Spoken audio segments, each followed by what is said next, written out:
So you're going to film a video. Well, it's very important that you understand the terms associated with filming. In this series, we're going to cover the terms associated with videotaping, editing, and many other aspects of the product. A fluid head tripod is very important when you're filming versus a standard tripod that you might get at Walmart. A fluid head tripod has exactly what it sounds like. It has fluid inside of it, which keeps it from being jerky when you're doing pans or tilts.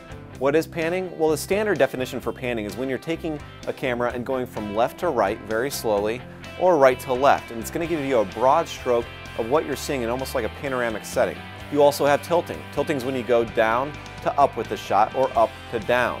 And that perspective might give you from the ground to the ceiling of a room, for example. When you're filming and you want to have an establishing shot of any kind, it's also called a wide shot. And that's when the zoom of the camera is pulled all the way back. And by doing that, you're getting the most you can possibly get on the videotape. When filming, it's very important that you have establishing shots. So if I'm in the living room, for example, and I want to make sure that the whole living room is showing up on the video camera, then I pull the zoom all the way back and fill as much of the room into the frame as I possibly can. That is a wide shot. On the contrary, let's say I want to show the fireplace and the different features in the home. Then that's a close-up where I go in and I show just that aspect of the home, and that fills the entire screen. That'll give you the details that you can't necessarily see in a wide shot. When shooting, there are a few things you can do to spice things up and add a little bit of edge to your video. One of them is rack focus. I'm a Red Bull fanatic. No, they are not a sponsor of our program, but I will show you what a rack focus is by holding this up. As an example, here you have the foreground, which is clear. That's the Red Bull can. In the background, I'm fuzzy. In the rack focus, when you change the focus to the other way around, the background becomes clear and the foreground becomes fuzzy. Like rack focus, there's also another term called snap zoom. Snap zoom is something that you can do relatively easily. You start with a broad shot or a wide angle, and then you snap zoom in real quick for a close-up, which shows a little bit more detail. One of the most common mistakes we see on user-generated video sites like YouTube is when people don't really have a handle on exposure and how much light to let into the camera. That's controlled by the iris. When the iris is very open, then the f-stop is going to be around 1.7, which is going to give you a lot of illumination. If it's too much illumination, then it's going to whitewash whatever is in the picture and you're going to lose the detail, too much light coming in. If the iris is too close, let's say it's at the f-stop of around 11, then what's going to happen is it's going to be too dark.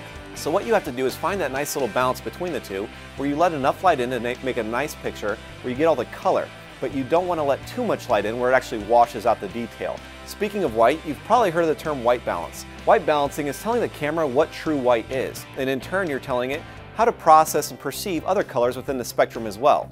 For example, if I hold up a white piece of paper, which you've probably seen done before an interview, what they're doing is they're zooming in on the white, telling it that this is white, and then when they drop the white, then you're able to tell that this is also brown and this is black. Without having white as a basis, it's very hard to tell that this is not, let's say, gray and this is not purple. Sometimes you're just not going to have enough light regardless of how much you open up the iris. As a last resort, you also have the gain control, which artificially illuminates the pixels. It gives you the light you might need, but it also makes the screen a bit grainy. So don't use it unless you absolutely have to. Lastly, you have audio, which comes in two formats. You've got the internal and the external mic. The internal mic is what you use when you want to have ambient noise or kids in the background playing in the yard, trees rustling in the wind, for example, room noise. On the flip side, you have the external mic, which is what I'm wearing right now. It picks up the direct audio source that you want to use, let's say for an interview, and cancels out the background and ambient noise, and then plugs into the camera through either an 1/8 inch jack or XLR cable. Both forms of audio serve different needs, so make sure you know what your goals are before using either of them.